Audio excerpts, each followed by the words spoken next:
Bienvenue à tous pour cet événement qui va se dérouler sous la forme d'un témoignage et d'un retour d'expérience de notre client Steph sur un sujet assez quotidien quand même aujourd'hui qui est la transformation et la digitalisation des processus d'audit interne. Bonjour à tous, je suis Laurent Pelu, je suis le fondateur de la société Joule Factory qui distribue un produit et on va s'intéresser aujourd'hui à des témoignages qui sont faits autour de notre outil qui ont été utilisés dans le cadre de Steph. Donc on espère que ça va vous intéresser et on va partager cette expérience. Alors, avant d'entamer, de rentrer dans le vif du sujet, je voulais vous dire que cet exercice de témoignage et de partage d'expérience, il m'intéresse à double titre. D'une part en tant qu'entrepreneur, parce qu'on se nourrit des expériences des autres afin d'éviter les anomalies, les écarts, les écueils, première chose. Et puis deuxième chose aussi, en tant qu'ancien auditeur, puisque je suis issu du sérail technique, et donc j'ai beaucoup pratiqué dans ma précédente entreprise que j'ai revendue cette année qui s'appelait Scassi, des audits autour des sujets de la monétique, des audits de systèmes complexes et embarqués dans le domaine spatial et de la défense. Et donc les sujets qu'on va vous traiter et qu'on a traités nous, ils viennent aussi du terrain, ça c'est important à vous dire. Bon bref, je ne suis pas là pour parler de moi, on est là surtout pour parler du témoignage. Et donc on va pouvoir entamer ce sujet autour de l'illustration par Steph de comment ils ont digitalisé, transformé leur processus, avec un focus sur la protection incendie, qui est un processus relativement intéressant et important, surtout pour Steph, et comment notre outil a été utilisé dans ce cas-là. Alors Victor, je vais te laisser te présenter, et puis ensuite, peut-être que tu pourras nous donner une description un peu globale du contexte dans lequel s'est déroulé le projet. Tout à fait. Merci Laurent pour l'introduction. Bonjour messieurs, dames. La thématique, Laurent en a parlé, c'est la question de la digitalisation de nos audits chez Steph. Moi, en l'occurrence, je m'appelle Victor Saint-Guilhem. Donc, bonjour à toutes et tous. Je suis le chef de projet chez Steph qui s'est occupé de ce projet-là, avec du coup des key users métiers, dont Alexis qui aura l'occasion de se présenter, et tout un tas d'autres. Concrètement, est-ce que je peux commencer pour parler du projet, on est d'accord. Concrètement, sur le projet, on a des acteurs métiers qui sont venus nous voir pour nous parler d'une situation qui se reflète sûrement chez vous. Chez nous, on va parler du rôle des responsables techniques. En gros, partez du principe que c'est un responsable de la maintenance ou une responsable de la maintenance. Et vu qu'on est chez Steph, on l'a appelée Stéphanie. Donc on a Stéphanie qui est responsable technique sur une de nos filiales, un de nos sites. Ah oui, j'ai oublié de dire, Alexis en parlera plus en avant, Steph, c'est l'acteur majeur en Europe de l'Ouest du transport et de la logistique du froid. Donc on gère du transport par camion et l'entreposage. Donc en gros, nos responsables techniques sont responsables de la maintenance de ces sites qui sont des entrepôts frigorifiques. Et donc cette responsable de la maintenance, elle va être sollicitée en fait par diverses directions, par exemple par sa responsable des ressources techniques, une directrice en l'occurrence, qui va lui demander voilà, où est-ce qu'elle en est de ses actions de remise en conformité. Il faut savoir que, en l'occurrence, la directrice des ressources techniques, elle va faire, la directrice des ressources techniques, elle va faire en fait régulièrement des audits du coup sur les sites. Et suite à ces audits, on a un écart de conformité, on a donc un plan d'action de retour à la conformité, et c'est ça qu'on va essayer de piloter. Là, elle est donc contactée. On va suivre tout ça via un fichier Excel qu'on envoie par mail, qu'on stocke sur des serveurs. Je pense que vous connaissez ça assez bien. Mais derrière, Stéphanie, elle va aussi être sollicitée par une autre personne, une responsable, par exemple, de l'immobilier du site. Là, on va parler plutôt du propriétaire du site. En l'occurrence, souvent Steph lui-même, mais c'est un interlocuteur différent. Là aussi, on a des audits, on a des plans de remise en conformité. Là aussi, on a des fichiers Excel. Malheureusement, ce n'est pas forcément les mêmes. Derrière, on va avoir d'autres responsables. Je prends le cas d'un responsable de la qualité qui va avoir des audits de qualité, par exemple pour la sécurité des aliments chez nous. Et là aussi, on va avoir un outil, en l'occurrence pour la qualité chez nous. On n'utilise pas Excel, on va utiliser plutôt un outil développé en interne. Je ne vais pas rentrer dans le détail. Mais vous voyez qu'on a déjà 3 acteurs différents qui vont interagir avec Stéphanie et à chaque fois avec des fichiers différents, de l'Excel, parfois des outils, parfois des choses développées en interne, parfois des choses externes, etc. Et on peut continuer comme ça avec, par exemple, la facette énergétique. En bas à droite, ça va être plutôt donc les audits énergétiques, par exemple l'ISO 50001. Là aussi, plan d'action, non-conformité, etc. On va aussi avoir le cas avec, par exemple, les assurances ou l'environnement. Et on finit le schéma là-dessus. Bon, tant et si bien qu'on a tout un tas d'interactions avec tout un tas d'acteurs et d'actrices, et qu'à la fin, Stéphanie, en fait, elle ne sait plus trop où en donner de la tête. Et poursuivre le retour à la conformité, c'est compliqué pour tout le monde. Voilà un peu le schéma qu'on a retrouvé chez Steph, avec lequel on est venu me voir, ou plutôt voir mon chef à l'époque, pour dire que voilà, on veut une amélioration du diagnostic, des audits, comment faire pour que ce qui est à l'issue de ces plans d'action-là, avec tous ces acteurs-là, puisse être digitalisé, et du coup les plans d'action eux-mêmes. Le projet comprenait toutes ces facettes-là. Parfait, merci Victor pour cet aperçu à 360 degrés. Donc, je vais maintenant donner la parole à Alexis avec sa vision d'ingénieur en prévention des risques pour illustrer ce sujet-là. Je vais te laisser te présenter également et puis peut-être aussi nous donner un peu plus de contexte sur qui est Steph. Oui, bien sûr. Merci. Bonjour à tous. Donc Alexis Manchon. Moi, je suis donc le key user de cet après-midi. Très simplement, moi, je suis rattaché à la direction des assurances du groupe Steph. Donc, j'interviens sur l'ensemble du périmètre de notre groupe et je fais le lien entre toutes nos filiales, sous toutes les facettes qu'elles peuvent porter, et les porteurs de nos risques que sont les assureurs. Donc, ce sont des gens qui sont assez intéressés par la connaissance de notre sécurité et qu'est-ce qu'on fait pour être le moins à risque possible pour eux. Alors, avant d'aller dans le détail, juste une petite présentation, pardon. On a une petite vidéo normalement à vous lancer, histoire d'illustrer.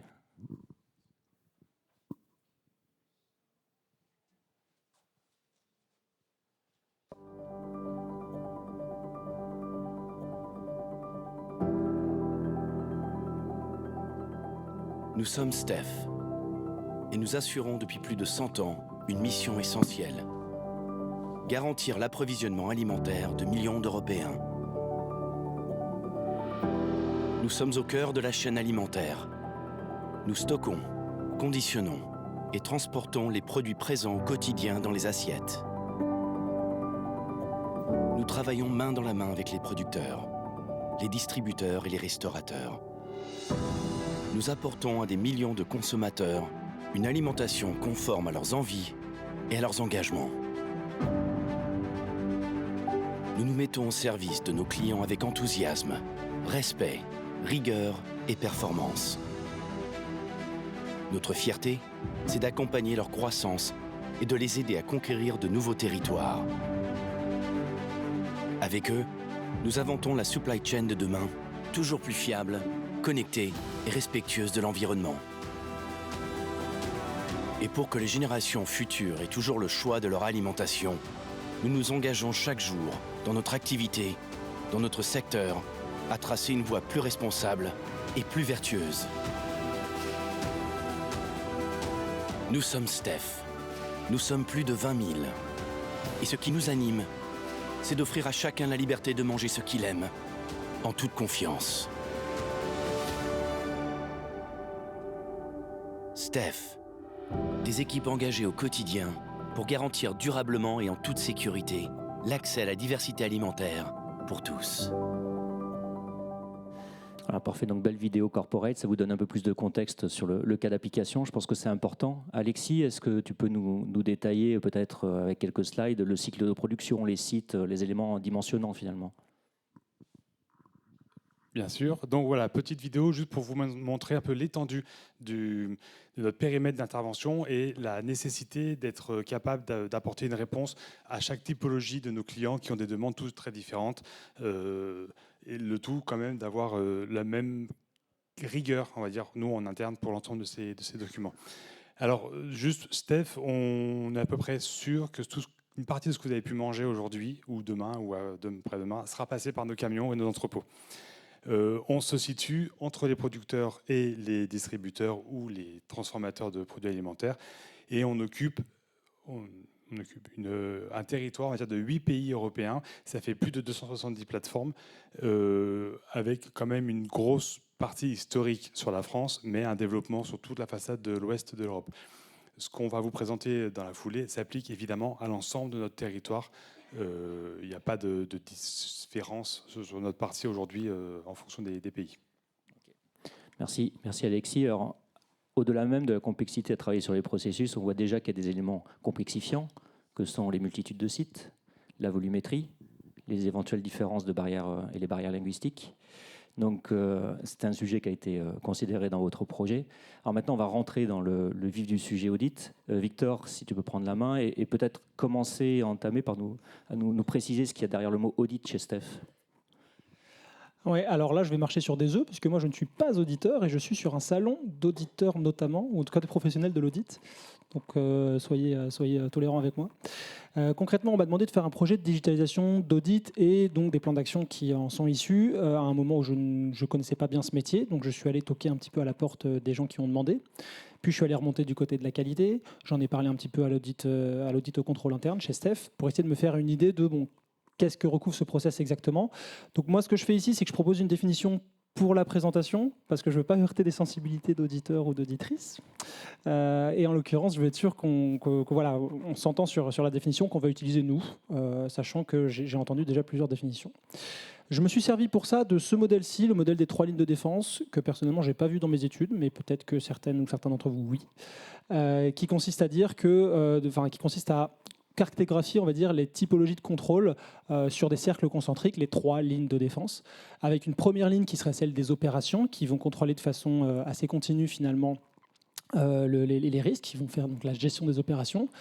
Là, je prends l'exemple de la sécurité incendie pour Steph, que Alexis pourra détailler, mais chez nous, on va avoir par exemple des rondes de prévention incendie, élément classique. Ensuite, on va avoir une deuxième ligne, plutôt pilotée par les fonctions support. Dans ce cas-là, par exemple, on a chez nous le diagnostic technique, je vous en ai parlé tout à l'heure, c'est le cas d'un responsable ou d'un directeur technique qui va faire tous les 3 ans un tour complet d'une filiale en regardant tous les éléments, notamment immobiliers, mais pas que, et voir s'ils correspondent du coup aux grilles de conformité de l'entreprise. Voilà. Donc piloté par les fonctions support. Il s'applique aussi à la sécurité incendie, et là, Alexis pourra en parler beaucoup plus en détail. Et enfin, la troisième ligne, qui va plutôt être l'audit interne. Donc là, on a un département dédié, l'audit interne chez Steph, qui va pouvoir mener des audits sur les processus complets, cartographier des processus complets, aller interroger tous les acteurs métiers. Bon, vous connaissez ce métier-là beaucoup mieux que moi, donc je ne vais pas trop m'étendre. Et pour information, chez Steph, le besoin qui a été recensé pour le projet dont on vous parle se concentrait surtout sur la deuxième ligne. C'est-à-dire que le département d'audit et de contrôle interne chez nous n'a pas été... il a été contacté quelque part, mais ce n'était pas eux le demandeur. Donc on a surtout adressé les fonctions support, les assurances, Alexis est là pour le prouver, l'environnement, la direction technique, l'immobilier, la qualité, etc. etc., etc. Voilà. Ensuite, moi j'essaie d'élargir le modèle parce qu'on est confronté à la réalité, on voit qu'on a aussi des audits externes. Vous imaginez bien, typiquement les assureurs qui veulent régulièrement auditer certains de nos sites pour voir si on respecte des contraintes, voire des audits environnementaux. Là, je prends l'exemple pour l'environnement de l'Adréal, qui vient régulièrement sur certains sites. Pareil, quand on en a 170, c'est dur de tous venir les voir, mais voir si on respecte les différentes, la réglementation tout simplement qu'ils imposent. Voilà sur ce dont on va parler quand on va parler d'audit, sachant que, en revanche, on en aura l'occasion d'en parler, mais l'outil qu'on va présenter avec June Factory, l'outil qu'on a utilisé, peut adresser toutes ces sensibilités-là, peut-être à l'exception de la première qui ne nécessite peut-être pas ce genre de complexité, mais à partir du 2 à 5, a priori, l'outil est tout à fait adapté. Merci Victor. Donc un peu plus de contexte. En tout cas, on retrouve les notions de contrôle permanent et contrôle périodique quand même sur le fond, donc c'est plutôt bien. Maintenant, question à Alexis. Du coup, comment vous avez réussi à répondre aux besoins opérationnels de Stéphanie ? Alors, Stéphanie, on va juste recontextualiser un peu mon périmètre d'intervention sur les audits de sécurité incendie. Donc moi, je suis la personne qu'on va représenter là en bas à gauche. Et effectivement, j'alimente Stéphanie de plein de manières de travailler par email, par Excel ou d'autres outils. Alors, petit focus simplement sur l'intérêt de ma mission. Vous avez compris, notre rôle, c'est d'entreposer et de transporter les marchandises de nos clients. De ce fait, on a une forte exposition au risque d'incendie parce que, on stocke beaucoup de marchandises dans le même entrepôt. Certaines ont beaucoup de valeur. Et puis, aujourd'hui, on entend quelquefois à la télé, on voit des incendies d'entrepôts et ça ne fait pas une très belle image sur l'environnement, sur la destruction des valeurs, sur la perte des marchandises. Donc, on est relativement, exceptionnellement exposé à ce risque d'incendie. Donc, c'est vraiment un sujet qui est porté par énormément de gens chez nous et qu'on retrouve pratiquement, c'est tout mon quotidien. La sécurité incendie, dans un industriel classique, ça repose avant tout par les hommes qui sont sur le bâtiment, qui exploitent le bâtiment. Donc ces gens-là, ils ont des processus métiers, ils ont des règles, ils ont des, des guidelines, ils ont tout un panel d'outils qu'ils doivent respecter, mettre en œuvre et suivre pour garantir le niveau minimum de sécurité. Évidemment, le bâtiment et la partie propriétaire est le deuxième rang avec les équipements de protection incendie. On va parler des RIA, des extincteurs et toute la technologie qu'on peut entendre parler. Mais ça, ce n'est pas suffisant. Et donc, les exploitants qui sont les premiers à être garants de la sécurité incendie, pour les aider, on diffuse des documents, des bonnes pratiques et notamment des audits qu'on va faire tous les ans avec un cabinet extérieur pour être complètement détaché de la relation qu'on a avec nos collègues.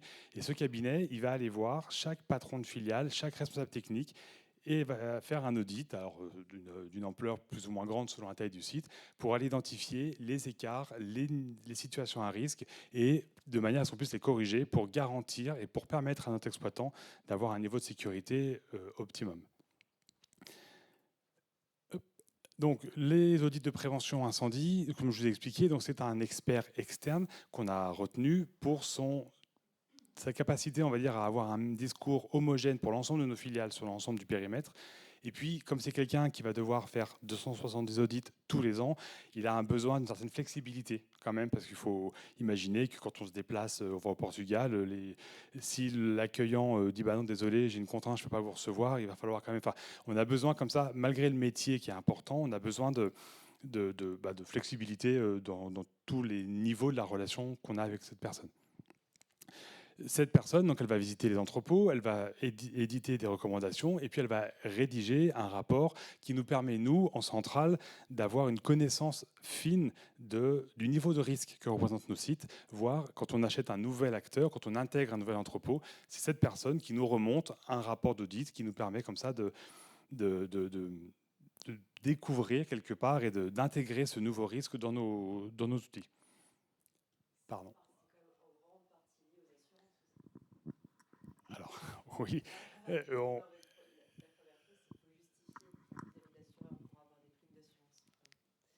C'est que derrière, on parlait de différents risques, mais il y a aussi le risque financier vis-à-vis des assureurs qui demandent et imposent ce genre de contrôle pour pouvoir avoir des primes d'assurance qui soient bien plus faibles. Sinon, vous auriez des cotisations extrêmement fortes. Enfin, il ne faut pas oublier cette dimension qui se cache derrière finalement ces audits de prévention, parce que le risque d'incendie, si c'est plutôt bien géré, l'audit ne serait pas forcément nécessaire. C'est pour justifier vis-à-vis de l'assureur qu'on protège son entreprise. C'est plutôt ça la finalité. Enfin, en tant qu'auditeur. Oui, alors je suis entièrement d'accord avec ce que vous avez dit. On a, et je suis le premier étonné, on a quand même aussi développé une culture de la sécurité au sein de STEF. Et les assureurs aujourd'hui, quand ils viennent nous voir, ils sont au courant qu'on a ces audits annuels, mais ce n'est pas vraiment le sujet premier. En fait, on arrive à dissocier la venue exceptionnelle d'un assureur, exceptionnel, c'est 20 par an, et les 270 audits. C'est quand même c'est un deuxième niveau de protection sur notre programme. Je reviens sur cet auditeur externe, donc il fait les audits, il émet des recommandations dans les langues du pays quand il a la capacité de les traduire. Et ces recommandations, en fait, on lui a donné un référentiel de plus de 400 familles, de 33 familles, pardon, et 400 recommandations, de manière à ce que nous, en centrale, on soit capable d'avoir vraiment une vision homogène, encore une fois, et consolidée de l'ensemble de notre parc d'exploitation. Et donc, on parlait de digitalisation, c'est quand même la thématique du sujet. Donc, en quoi vous aviez besoin d'un outil finalement pour avancer? Alors, en fait, parce que les besoins initiaux que je vous ai expliqués, c'était, cette homogénéité et cette flexibilité de la part de l'auditeur, qui était vraiment notre cible prioritaire. On a mis de côté quelque part la nature des livrables qu'il nous donnait. Donc on s'est satisfait d'un fichier Excel pour les recommandations, d'un fichier PDF pour la description du risque. Et puis on avait 2 fichiers x 270 sites x 10 ans, 20 ans, 30 ans 30 ans, pardon, je suis un peu loin, mais bon, 270 audits x 2 documents tous les ans. Et jusqu'à présent, on s'en contentait parce que notre premier objectif, c'était vraiment la sécurité des bâtiments.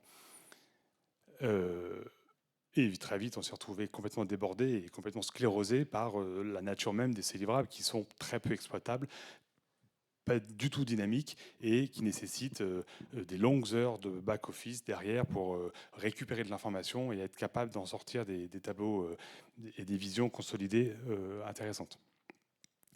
Le deuxième écueil qu'on a rencontré, c'est que tous ces Stéphanie, tous ces responsables qui portaient les recommandations, mais ils ont aussi 1000 choses à faire dans leur vie en tant que professionnels sur leur site, et le retour d'information n'était pas forcément très fluide de leur part. Donc il fallait aussi qu'on relance et qu'on rappelle les gens et qu'on se déplace dans certains cas sur le site pour récupérer et obtenir l'information comme quoi les recommandations ont été levées. C'est bien souvent un simple problème de transmission de l'information. Les travaux étaient réalisés, mais on ne le savait pas. Donc on laissait comme ça ouvert des recommandations plusieurs années jusqu'à ce qu'on ait l'information qu'elle a été bien levée. Et donc c'est toute cette situation un peu lourde, qui devenait vraiment lourde, qui nous a amené en fait à nous poser la question de l'intérêt de travailler avec un outil pour numériser et digitaliser nos audits. Alors Victor, vous avez un témoignage à nous apporter aussi sur le cheminement finalement. Alors, il y a deux choses à aborder, je pense. Là, Alexis a résumé en fait le besoin qui était le sien, celui de la direction des assurances, en tout cas associé à la sécurité incendie.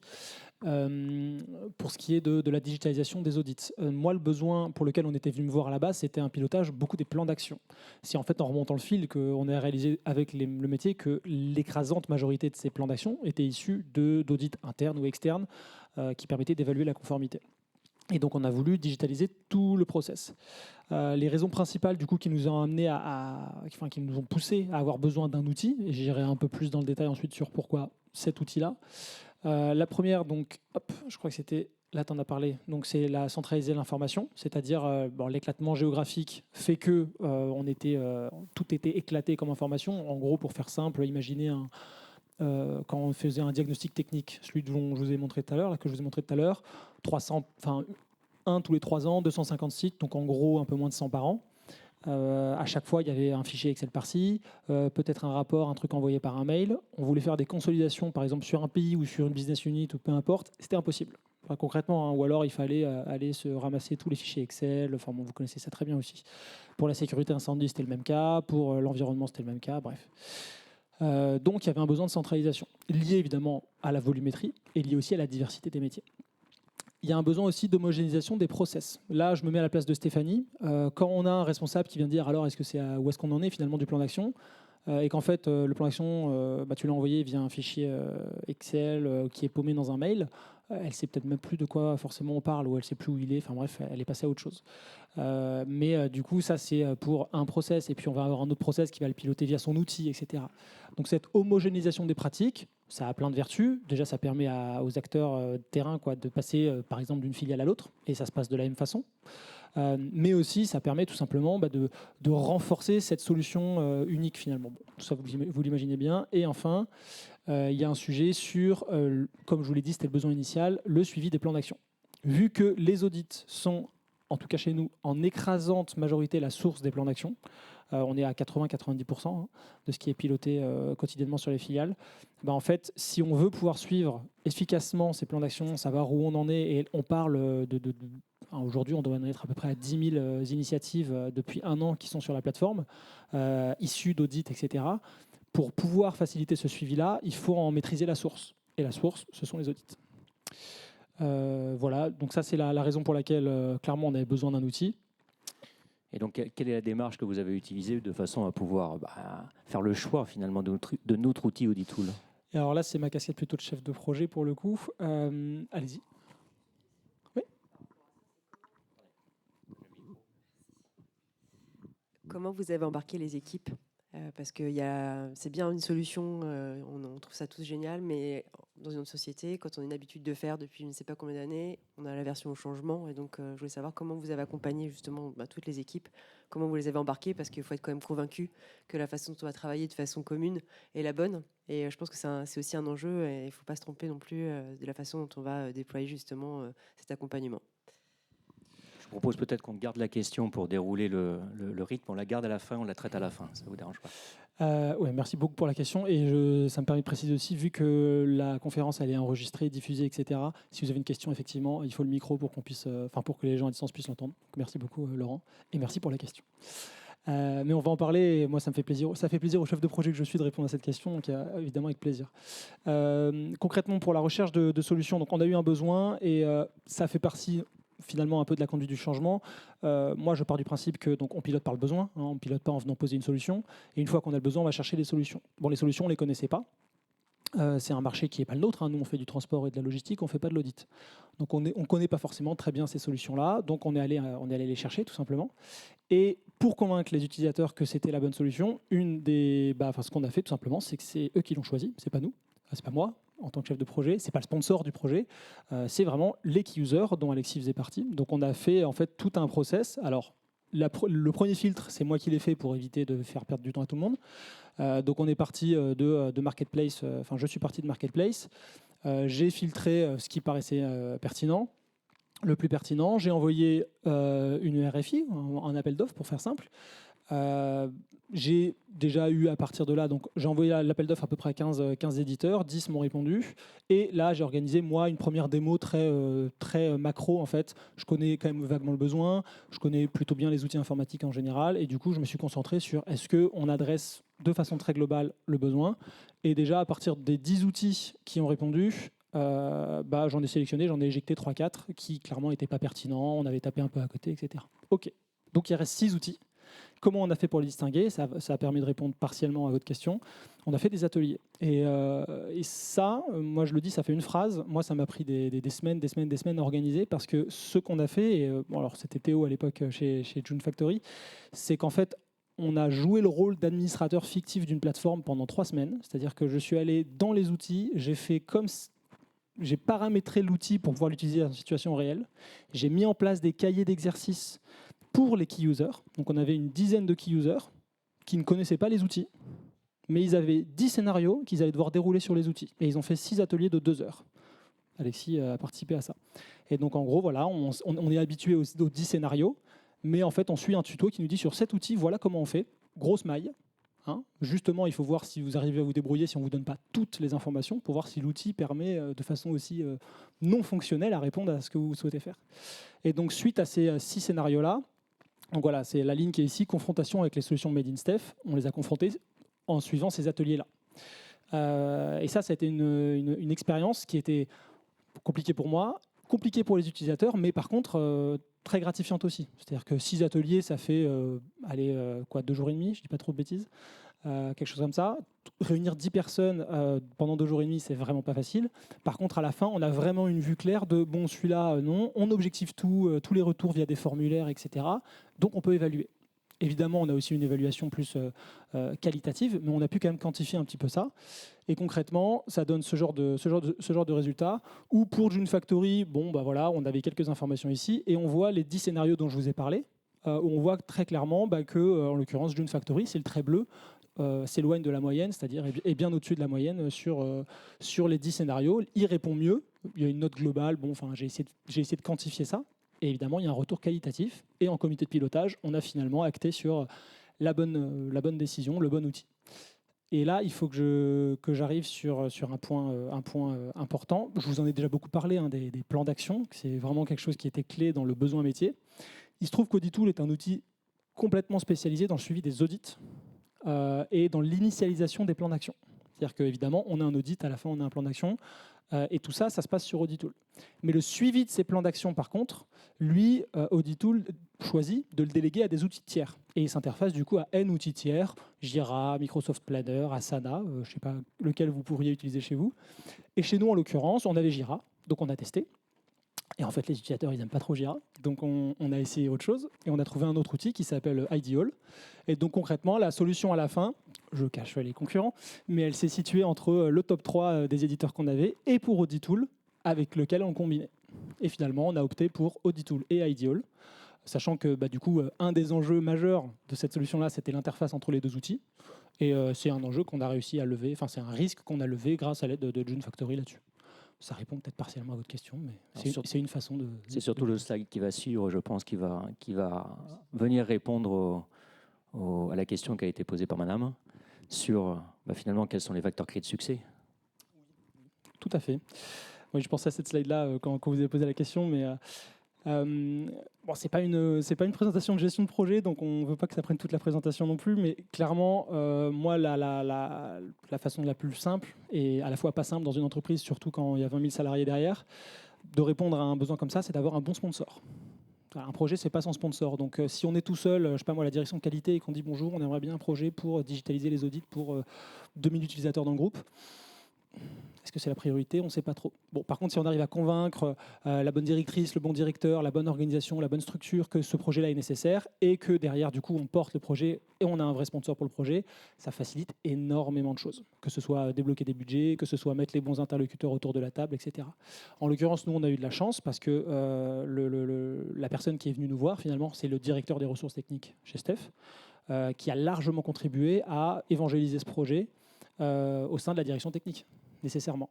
Par contagion, parce que c'est des directions qui travaillent beaucoup ensemble, la direction des assurances a été ravie de prendre parti, l'environnement, l'immobilier aussi. Mais par exemple, on a une friction, une adhérence aujourd'hui au niveau de la qualité. Ils ont très envie de participer, et donc nous on fait tout pour qu'ils puissent maintenant embarquer, parce que là on est live, hein, donc la direction technique, ils sont ravis de tout ça, et la direction qualité, ils veulent venir. Sauf que la façon dont se structure la qualité chez Steph fait que on n'arrive pas à trouver le bon sponsor, justement, qui permet, eux, de les embarquer, ou elles, de les embarquer. Et donc ça, c'est le premier truc. Avec un sponsor, enfin sans sponsor, ça ne marche pas. En tout cas, dans un groupe comme Steph, moi, je ne vois pas comment on fait. Ensuite, un point auquel moi je tiens beaucoup, c'est évidemment l'implication des collaborateurs. Alors on le dit beaucoup dans tous les projets, il faut impliquer les collaborateurs, etc. Moi, il y a deux choses sur lesquelles j'ai insisté quand on a fait le lancement, c'est ce petit chiffre ici. C'est-à-dire que tous les experts Diagodit, j'ai été très modeste, mais je leur dis il faut du temps. C'est-à-dire que concrètement, si vous êtes incapable de me dire que pendant les mois, les 12 mois qu'on peut durer le projet, par exemple, avec tout le pilote, etc., vous n'êtes pas capable de me dire que vous pouvez fournir 1 à 2 heures par semaine, le projet ne se fera pas. Donc il me fallait une garantie de eux, de leur chef, etc., que ça allait être possible, ce qui a été mis en place. Des ateliers, des tests, enfin, vous imaginez de ça très bien. Et deuxième point dans cette implication des collaborateurs, donc être clair, honnête sur on va avoir besoin de votre temps. Si vous ne l'avez pas, ce n'est pas la peine. Et 2, le fait de gérer ça de façon collégiale. C'est-à-dire que moi, j'insistais toujours, parfois les chefs veulent trancher parce qu'il faut aller vite. Moi, j'insistais, on fait un comité de pilotage, on met les acteurs autour de la table et c'est eux qui décident. Parce que eux qui décident, c'est pas juste pour être gentil quelque part, c'est beaucoup plus efficace. Si les acteurs prennent la décision, forcément, ils seront beaucoup plus impliqués dans le résultat, etc. Donc, j'insiste beaucoup sur cette collégialité. Aujourd'hui, les deux solutions sont live, d'accord. On continue d'entretenir cette collégialité via ce qu'on appelle un comité d'arbitrage. C'est-à-dire que tous les mois et demi, 2 mois, on fait un comité toujours avec ces acteurs et on fait évoluer les solutions. On priorise les demandes d'évolution, on fait évoluer du paramétrage par-ci, par-là, des processus, etc. Et ce n'est pas moi qui décide en tant qu'administrateur ou le futur administrateur, ce n'est pas l'éditeur, ce n'est pas le directeur technique, c'est ce comité-là, avec tous les acteurs, en tout cas toutes les directions métiers représentées. Donc voilà, ça c'est très important. Et enfin, avoir un outil pour les plans d'action. Comme je vous l'ai dit tout à l'heure, ça paraît, ces deux outils fonctionnent vraiment de pair. On ne peut pas digitaliser les audits, à mon sens, si on ne crée pas de la valeur pour les acteurs qui vont suivre les plans d'action derrière. Et pour ça, on a besoin aussi d'un outil qui permet de le faire. Parfait, merci pour cette explication assez profonde du processus et de comment vous l'avez traité. Alors aujourd'hui, comment est-ce que vous l'avez intégré? Où est-ce que vous en êtes au niveau de l'usage du produit Auditool et du produit Ideol? Alexis ou Victor, comme vous voulez. Plutôt Victor. Bon, on va voir. Non, c'est encore Victor, mais je peux tenir encore si vous voulez. Donc, juste pour reprendre le sujet. Donc, jusqu'à il y a quelques mois, on avait ces fameux fichiers Excel et ces fameux outils informatiques développés par tout le monde au sein du groupe, et est venu se greffer le fameux outil Auditool, qui est devenu la porte d'entrée numéro 1 de notre digitalisation des audits. Et les outils perdurent jusqu'à encore un petit bout de temps, mais l'Auditool a vraiment pris le lead sur la porte d'entrée de cette fameuse plateforme qui s'appelle chez nous PASS, Ideol derrière l'éditeur. Voilà, bon, pardon. Et tout se déroule après dans cette plateforme pour le suivi et la consolidation des recommandations, des initiatives, ça dépend le nom qu'on leur donne. On va y revenir parce qu'Auditool permet de boucler justement ça. C'est-à-dire qu'en bout de chaîne, via Auditool, nous sommes capables de faire une revue. Et l'audit qui a été réalisé il y a X mois au préalable, Auditool nous dit, ben voilà, 6 mois, 8 mois, 12 mois après, les recommandations qui étaient ouvertes en sont à tel niveau de réalisation aujourd'hui. Donc en fait, il manque une flèche pour reboucler. Alors concrètement, sur le sujet qui me concerne, sur la sécurité incendie, ce qu'on a ressenti vraiment d'emblée tout de suite, c'est la facilité de gérer un planning. 270 audits, ça fait 270 dates, ça fait plusieurs personnes qu'il faut intégrer. L'outil nous a permis d'avoir un seul listing, un seul, le mot m'échappe, un seul agenda qui est partagé par tout le monde. Et lorsqu'il y a quelques changements de date, au moins, on n'a pas deux schémas, deux agendas en parallèle. Ah oui, mais je me suis trompé de date. Voilà. Tout est centralisé sur le même outil. On a évidemment une circulation des informations pour la réalisation et le suivi des audits. Et puis, les outils statistiques que porte Auditool intrinsèquement dans son outil, c'est un gain de temps pour nous aussi parce que ça se paramètre relativement facilement et en quelques clics, on a une vision consolidée sur la liste des audits qui sont réalisés. Concrètement, l'outil est en Go depuis début août 2024. Et donc, on a une demi-année, on va dire, d'intégrer dans l'outil et on a 90 audits qui ont été planifiés donc, de fin août à fin décembre. Alors, début novembre, on avait 22 de ces audits qui étaient déjà complètement réalisés et il y avait déjà une centaine de recommandations qui ont été générées à la suite de ces audits et transmises dans l'outil Pass. Ce que ça représente pour moi, c'est moins de 5 heures de travail en back-office de gestion de ces recommandations, ce qui auparavant était beaucoup plus long parce qu'il fallait ouvrir chaque fichier, transposer les recommandations dans les fichiers de pilotage de tous les responsables techniques. Il fallait les relancer. Tiens, en fait, tu as eu la visite tel jour, est-ce que tu peux penser à me répondre, etc. Bon, là, tout ça, c'est complètement natif dans l'outil et en termes de temps homme, de gestion a posteriori, c'est vraiment pour le coup très très confortable pour ma part. Ah, merci pour ce retour, Alexis, là, sur ces témoignages de résultats. Alors qualitativement, ok. En plus, ce qui est très intéressant, je trouve, dans les chiffres que vous partagez avec la salle, c'est que quantitativement, on voit que vous aurez une capacité à pouvoir accepter la montée en puissance, en fait, parce que sinon, vous alliez être débordé. Et donc là, l'avantage de ça, c'est qu'effectivement, vous êtes prêt à pouvoir rebondir. Ce qui m'amène à la question suivante, c'est et la suite, c'est quoi? Alors la suite, il y a deux grandes suites. Pour moi, très concrètement, ça va être d'embarquer mes collègues européens dans mes besoins d'audit. Et donc, tout ce qu'on vous a montré tout à l'heure a été traduit dans toutes les langues et l'outil est tout à fait capable de donner cette fonctionnalité à nos collègues qui ne sont pas forcément francophones. Et je crois que Victor a d'autres expériences. Ouais, ça va être très très rapide, mais effectivement, il y a le sujet européen pour la sécurité incendie, mais comme je vous l'ai dit, le projet il est beaucoup parti de la direction technique. Donc en gros, sur une filiale, codir type d'une filiale, on va avoir une responsable technique, ça c'est Stéphanie. Elle est embarquée dans cet écosystème-là, d'accord. L'idée c'est d'embarquer tout le reste en fait. C'est-à-dire qu'aujourd'hui on a une représentation plutôt très verticale, c'est-à-dire qu'on a le responsable technique et au sein des fonctions support, les directions liées à ces responsables techniques, donc notamment développement, immobilier, assurance. Ok. Par contre, dès qu'on va vouloir embarquer les autres, en fait, il faut aussi embarquer les autres directions, les achats, la qualité, les ressources humaines, etc. etc. Et puis pourquoi pas, à l'échelle du pilotage de l'entreprise, l'audit interne, enfin, qui clairement bénéficierait, mais je le dis pas trop fort pour l'instant, parce que je suis déjà bien occupé avec tout ça. Mais voilà, donc là, on a aussi cette ambition plus de s'étaler horizontalement, d'aller convaincre les acteurs et les actrices. Sachant que je vous l'ai dit tout à l'heure, mais la qualité, par exemple, même pas que la qualité, il y a plein de directions qui nous font un peu un appel du pied. Et nous, on leur dit, il n'y a pas de souci, trouvez un sponsor, faites en sorte que toute votre direction soit embarquée, et on y va. Mais sans ça, pour l'instant, on ne peut pas démarrer pour eux. Voilà, donc il y a pas mal d'opportunités, je vais m'arrêter là. Parfait, merci Victor. Alors en slide suivant, donc, je vais passer quasiment à la conclusion, on arrive. Donc c'est sur ce bouton, voilà, parfait. Donc là, vous avez une petite synthèse que vous pourrez retrouver de toute façon dans le bilan, qui fait la synthèse et les bénéfices de notre outil. Et il y a quand même des sujets, des préoccupations de charge de travail, donc réduire le temps passé, simplifier l'expérience utilisateur en générant un clic bouton tous les rapports dans le format que vous voulez, etc., les personnaliser, et surtout capitaliser un savoir-faire, et ça c'est relativement important, parce qu'il y a des pratiques, et ces pratiques, il faut les homogénéiser de façon à ce qu'on puisse améliorer la maturité. C'est pas à vous que je vais l'apprendre, mais quand même, il y a encore beaucoup de boulot à réaliser un peu partout. Moi, je ne peux pas finaliser et conclure cet événement sans vous partager aussi une expérience d'auditeur. C'est qu'il est très important de faire un audit de façon à savoir, ou une évaluation de façon à savoir dans quelle situation on est, à quel état on en est. Bon, c'est très bien. C'est encore plus important de faire le plan d'action, c'est-à-dire de corriger l'anomalie. C'est une évidence même, mais on se rend compte que quand même face aux multi-écarts qu'on peut constater, c'est que généralement derrière, il y a une problématique d'humain.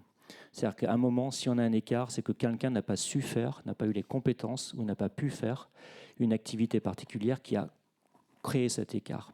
Et donc nous, notre positionnement chez Joon, c'est justement cette capacité à pouvoir non seulement être dans l'analyse, la détection et l'audit de l'anomalie et de l'écart, mais aussi de pouvoir fournir à travers une plateforme de e-learning et de blended learning des contenus qui vont apporter le savoir, la connaissance avec les différents niveaux pédagogiques pour couvrir et éviter cet écart. Donc à partir de là, si jamais à un écart, on affecte un plan de formation, que ce plan de formation il est suivi et que derrière on évalue correctement les gens pour s'assurer qu'ils ont le bon niveau maintenant pour éviter à nouveau cet écart.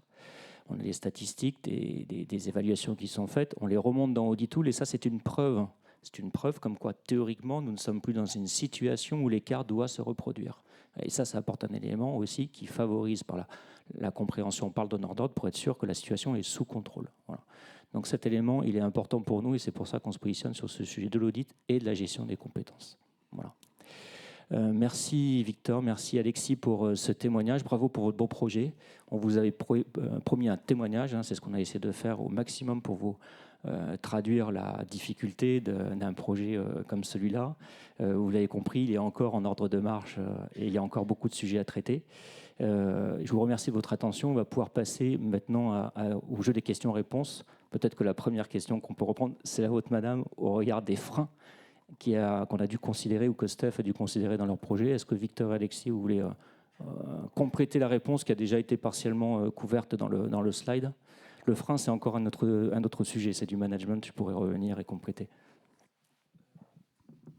Je le précise dans le micro au cas où, mais je vous pose quand même la question. Est-ce qu'à votre sens, la question, j'y ai suffisamment répondu ou pas suffisamment répondu? Ok. Donc, si je reformule la question, comme ça vous me dites si je fais un écart, on est vraiment sur le sujet de comment on fait pour embarquer les acteurs métiers sur un projet de cette envergure-là.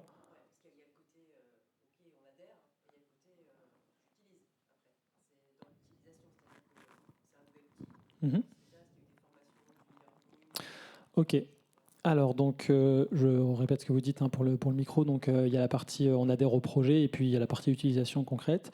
Ce projet-là, il a été démarré en 2022, je crois maintenant. Enfin, il a été initié, impulsé, on va dire. Toute la phase de sélection a duré un certain temps. Donc là, dans la phase de sélection, Stéphanie ne voyait pas les outils. Parce que, comme vous l'imaginez bien, il y a ceci dit, je dis ça, mais est-ce que les RT étaient déjà là aux ateliers? Je crois pas. Je me demande s'il n'y a pas Benoît Millet, etc. quand même. Bref, toujours est-il que globalement, c'était les directions qu'on a beaucoup embarquées dans la première phase, quand on a choisi les éditeurs. Ensuite, il fallait embarquer les autres. Donc, le sponsorship a clairement été utile, parce que quelque part, on nous annonce, voilà, on va passer à un nouvel outil. Super. On va passer en gros de fichiers Excel, pour ce qui est de la direction technique, à Auditool plus Pass, qui est l'écosystème que vous avez vu tout à l'heure. Ensuite, des Stéphanie, en gros, il y en a une par site. On a 270 plateformes. Comment on fait pour déployer tout ça? Nous, on est parti, on s'est essentiellement reposé sur une organisation métier qui existait, qui était très structurée à la direction des ressources techniques, avec des relais tout simplement régionaux ou par business unit. Et en fait, ce qui s'est passé, c'est qu'on a fait un déploiement sur l'intégralité du groupe, de cet outil en 4-5 mois, ce qui était un peu costaud, parce qu'il a fallu quand même former tous ces gens-là, etc. Avec une méthode que je résumerai de cette façon-là.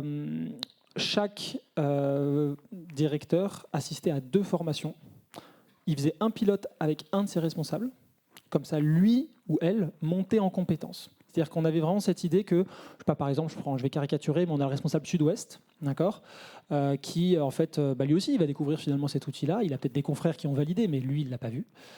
Donc en fait, il découvre et il devient lui-même quelque part un peu un expert de ces outils-là, et il peut beaucoup plus facilement évangéliser vers ses équipes. Moi, je suis incapable de le faire. Déjà, je ne connais pas ce métier-là.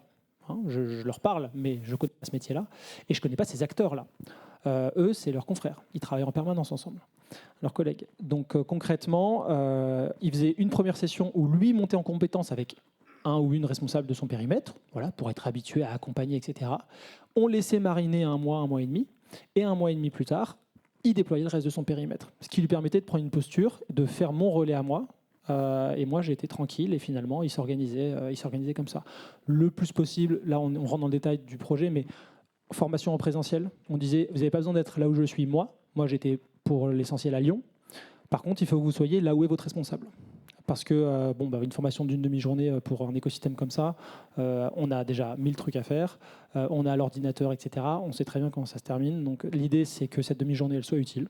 Donc voilà, formation en deux tours, on va dire, et en présentiel. J'espère que j'aide aussi à répondre. Juste pour ajouter un commentaire sur ce qu'a annoncé Victor. Donc, on a la population technique qui est la plus grosse population portée dans le projet. Et est-ce que c'est peut-être pas un coup de chance vraiment, c'est peut-être pensé correctement, c'est que les fonctions support dont je suis, la direction des assurances, la direction immobilière, la direction de l'environnement et la direction énergétique, pour résumer, on a tous été embarqués en même temps. Du coup, les responsables techniques qui sont les utilisateurs finaux ont vu arriver en même temps que leur propre montée en compétence dans cet outil, leurs collègues qui émettent eux aussi des informations à leur destination sont eux aussi utilisateurs de l'outil. Donc en fait, on est tous montés en compétence en même temps sans qu'il y ait d'écart de niveau, de « ah ben moi l'outil je l'utilise pas encore ». Voilà. Donc je pense que ce qui a vraiment joué pour l'acceptation en bas de l'échelle sur le site de la part de nos responsables techniques, c'est que toutes les populations qui alimentent régulièrement ces responsables techniques ont aussi été formés à l'outil au même niveau. Et je pense que là, c'est un des clés de succès de la montée en compétences globale. Du coup, Victor et Alexis, moi, je vais me permettre une question. C'est que dans le cadre de la conduite du changement, on voit que fondamentalement, vous avez eu une approche qui est très bottom-up, qui part du besoin de terrain, alimenter, gérer, piloter directement par les utilisateurs pour prendre en considérer leurs besoins. Est-ce que vous auriez eu le même succès si jamais vous aviez appréhendé plutôt la démarche top-down, une direction, une décision, et on applique, et on déroule? Je me permets juste de signaler que madame avait une autre question, si je ne dis pas de bêtises, donc peut-être qu'on pourra rebondir dessus. Et si d'autres personnes ont des questions. Est-ce qu'il y a d'autres questions? Il nous reste à peu près 10 minutes encore, donc on a largement le temps. Okay.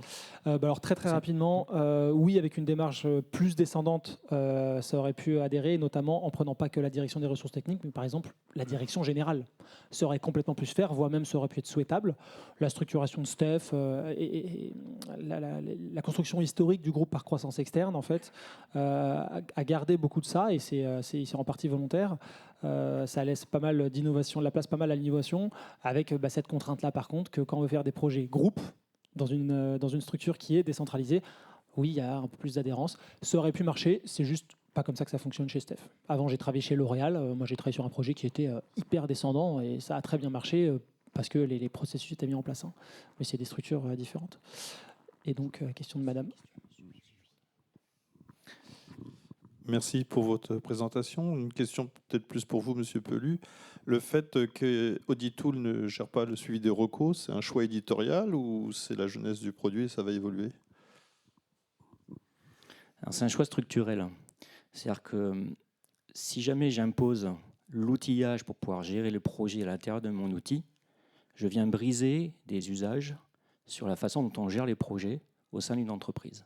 Donc, oui, pour la suite des recos. Il y a une reco et derrière, il y a un plan d'action. Donc le suivi des recos, il est fait dans Auditool. C'est le suivi des actions qui est fait dans l'outillage de gestion de projet.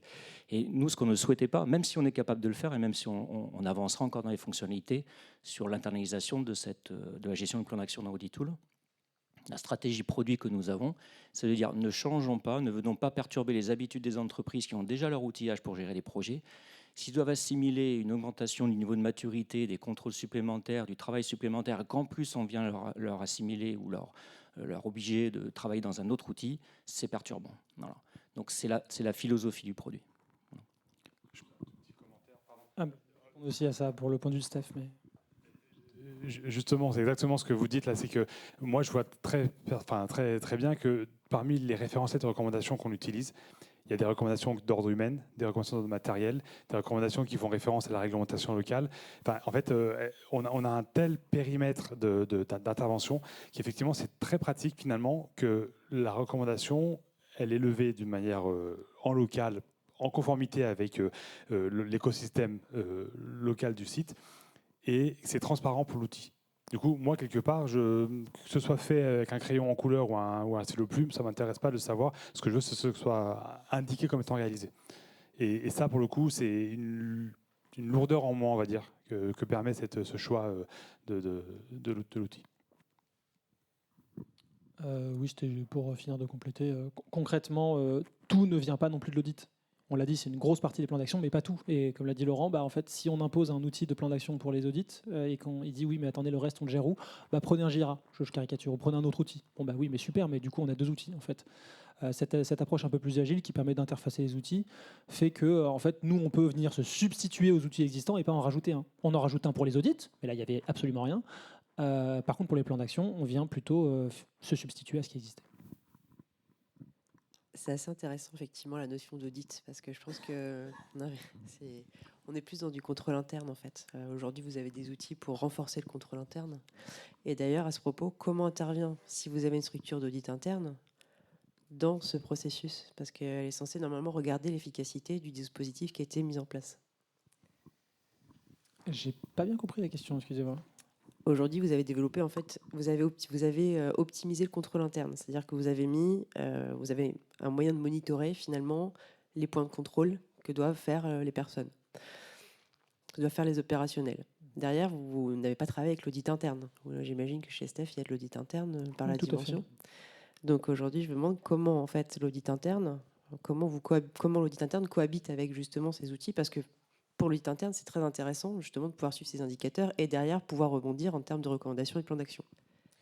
J'avais partiellement répondu tout à l'heure. Le projet est né de la direction des ressources techniques. Et j'ai précisé la définition de ce qu'on appelle audit dans la présentation pour cette raison-là, parce que j'ai eu plein de personnes qui me disaient non mais ça c'est pas vraiment de l'audit, ça nous on fait vraiment de l'audit, et puis un collègue qui va dire exactement pareil, enfin bref. Donc moi j'ai essayé de poser les termes pour cette présentation. Le département chez Steph, c'est un seul département de l'audit et du contrôle interne. Ils sont pas beaucoup, ils sont raccrochés à la direction générale du groupe.